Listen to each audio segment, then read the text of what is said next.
The best of the week on Relevant Radio. Major League Baseball season, as you know, is well underway here in April. So far, the two-time defending champion Los Angeles Dodgers and the New York Yankees have dominated with their outstanding pitching in the early goings. And speaking of pitching, it was a long time in coming, but former Major League Baseball pitcher Jeff Suppan finally joined us on Morning Air not too long ago. Sup, as he was known back during his playing days, spent 17 years in the big leagues with 6 different teams, most notably winning a World Series championship back in 2006 with the St. Louis Cardinals, and he was also the MVP of the National League Championship Series. Jeff is a devout Catholic who shared his faith in my documentary film, Champions of Faith, which premiered back in 2007. Here's my conversation with former Major League pitcher Jeff Suppan. Good morning, Jeff. Thanks so much for joining us here on Morning Air and Relevant Radio. It is so good to be with you once again to talk some baseball and faith. John, so great to be on the radio with you today. Took 20 years. That's okay. And a lot has happened since then, but hearing that when we did that in 2007, just hearing what had happened brings me right back. I mean, to be honest with you, when you retire from athletics and you watch it, you feel like, man, I don't even know how I did that. So happy to be on the radio with you this morning. Sup, it's a long time coming. Finally, we hook up here on Relevant Radio. I want to go back to the early days, to the beginning. When did you first fall in love with the game of baseball? And as a kid, did you ever dream of being a major leaguer one day? I did. Probably like most kids playing sports. You know, I remembered coming home and talking to my mom, who was just a prayer warrior in our family. And, and I said, hey, our teacher, they want us to write what we want to be. And this is 6th grade. And I said, I really don't want to write it, Mom, because, everyone wants to be a baseball player or a football player, basketball players. And she said, do you believe that you're going to be one? I said, yes. Do you want to be one? Yes. Then write it. I wrote it, and I, truth be told, I didn't do it well on the paper. I got a C+, but that's okay. Our teacher, not in a mean way, but she just said, hey, don't you think you should pick a more realistic goal?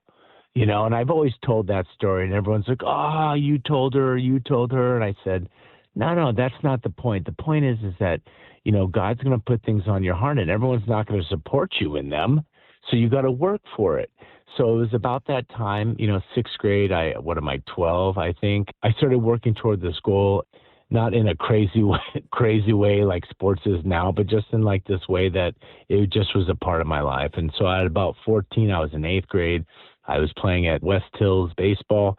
I remembered being in the outfield and just having a deeper understanding of the game to where I could teach somebody how to play it and still be a good player. Like as opposed to golf, if you and I were playing and I taught you some things that I knew, my game would suffer. And that's hilarious. I swing a golf club like a baseball player. And so just from there, just having that in my mind and having my Catholic faith as my foundation, I just grew. There's a lot of competition. It wasn't easy. And in the end, you just try to play as long as you can. Jeff, you mentioned your mom was the prayer warrior, but she was also your biggest fan. I know that her, along with your dad, were at your games growing up as a kid in youth baseball, and then later in high school at Crespi Carmelite. And then eventually that dream that you wrote about in that letter becoming a reality as you were drafted by the Red Sox in '93. For sure. And it's funny, probably in about maybe my sophomore year, when things got a little more real as far as being a professional and colleges, and it was very stressful, she started praying with me before every start. I prayed with her for every single start until she passed away in 2008. She used to keep score, too, I understand. I mean, she kept score of every single game. I still have those games. So when my friends say, like, oh, I got a hit off you, I'm like, really? When? And they're like, oh, I got a hit here. I'm like, okay, let me check my mom's scorebooks. she was awesome, and she was a charismatic and was a part of the Magnificat ministry, and everyone called her for prayer. And so I was like, it was just a true a blessing to have a mother like that. Oh, you truly were so blessed. You've said it in the past, I believe before you were honored, I forget which award, you said that you squeezed everything out of your ability by becoming a pitcher, not just a thrower. Was that one of the keys to your success? I mean, you weren't one of these guys that would blow people away with, a 98-mile-an-hour fastball. No, I was not, and I wish I was. Life would have been a lot easier. It's funny because there's a true art form in pitching. When you are short in whatever area, and everyone is short. I mean, it's not like there's nobody who's just the perfect pitcher who goes out and throws 7 shutout every game or 9 shutout every game.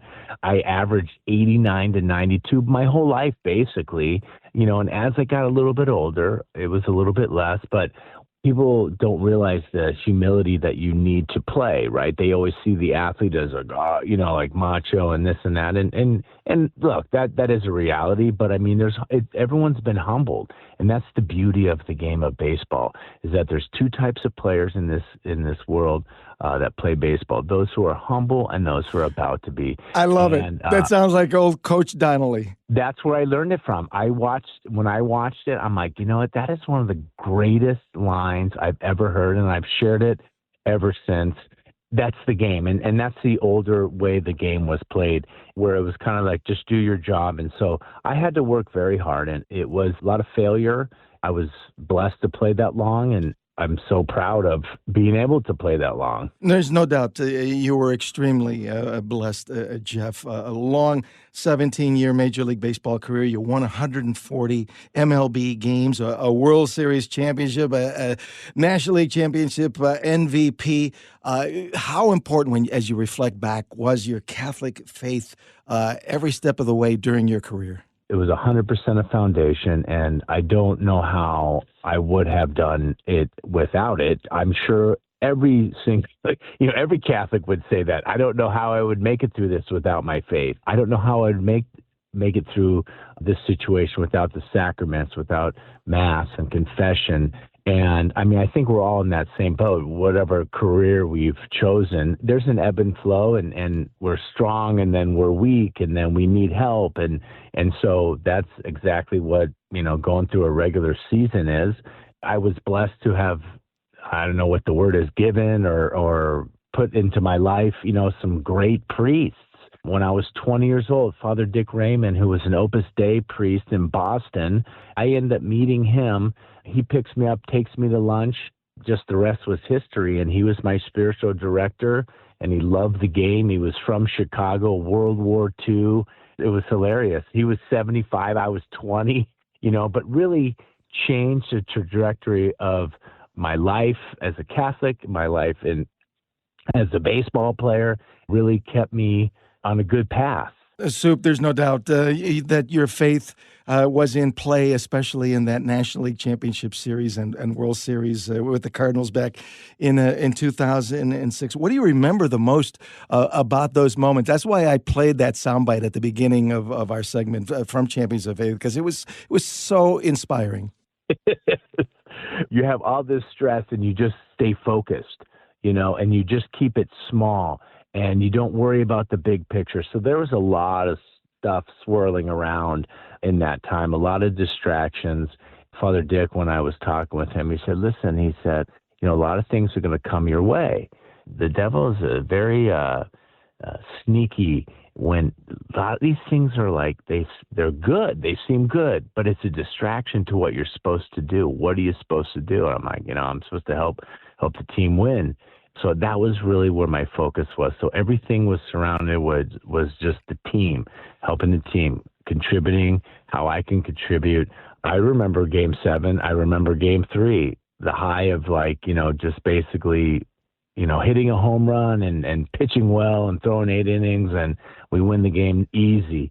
And then Game 7 was the polar opposite, where there's an error and I had to pitch around it. I don't even know how I'm going to get out of this situation. I'm not a strikeout pitcher. And so I had to just work, and I had to use everybody. And I had Yachty and I have this conversation. This is probably one of my favorite moments just in baseball. Early in the game, Jose Valentin, I throw this curveball that's like 45 feet, and I hit him in the chin. It bounces on the ground and hits him in the chin. And now in this inning, I think it was the sixth inning, where there's the error that's made, and Yachty comes out, and we're having a conversation about pitch selection. And he goes, I want to get him out with a curveball. I'm like, no way. Are you crazy? Like, I just threw a 45-footer, a few innings before, hit him in the chin. And now I have first and third with one out. And I go, you want to get him out with a curveball? I mean, now I think all negative, like what if I bounce it and it's a wild pitch? And so I said, listen, Yachty, I said, go back, call what you feel. And if I shake, we'll go to something else. But I just went into prayer and I asked Jesus for help, and he threw down the curveball. I said, okay, let's do it. And I threw it, and it was a good spinner that was coming down and in, and he swung through it. We struck him out. You know what I mean? So it's like no player can do anything on their own. But that was an amazing moment. So many moments, so little time to talk about them all. Let's switch gears real quick and talk about life, what it's been like after retiring from Major League Baseball. I know you've served as a minor league coach and even a freshman baseball coach at your old high school at Crespi, and these days also helping your 16-year-old daughter who plays softball. Can you share a few moments? Yeah, I mean, basically, we all think, oh, when I retire, I'm going to do this. When I retire, I'm going to do that. And there's a loss, right? So it's like they say athletes would die twice, right? So you die from your sport and you feel great. I was ready mentally, physically, spiritually, financially. I was ready to retire. It was one of the hardest things I ever had to do. We had just started our family. My daughter was, young, and then my son came along, and so I coached in the minor leagues. But it was too much time away from my family. I coached the freshman baseball, and it was beautiful. It was awesome, but it was so much time. And, what I found out was that it wasn't easy. And I all these things I thought I was going to be a daily communicator. I did that for 6 months straight every day, and I'm thinking, I'm going to have all this time. And then time slips away. And so I just went back to the discipline of just doing one thing at a time and staying focused. I've donated a lot of my time to West Hills Baseball, to St. Mel's Catholic School, where my kids go to school. I'm just waiting and preparing for what God has in store for me next. Sharing the face with my kids is one of my greatest joys. As a family unit, we have everybody, and we're trying to make sure everyone is working their way to heaven. You know what I mean? Jeff, finally, a word of encouragement to a young high school player with God-given talent who dreams of playing at the highest level someday. Yeah, I think, it takes talent and dedication. You need both. And some people are high in talent and low in dedication, and vice versa. But you have to work on both. It's work. It's not easy. I mean, I think our society just sees the highlight reels more now than ever before. And, my high school coach made this comment, and I never forgot it. And he said, a clutch player plays average all the time. And so there's a consistency that we need. And so if you're a young, athlete in any sport it is, obviously you're a human being first. So we have our faith. As an athlete, you have to really strive for the consistency to handle all the ups and downs. That was the Best of the Week on Relevant Radio. The best way to listen to the Best of the Week is on the Relevant Radio app. Free and always free. Download and share the #1 free Catholic app today in the App Store.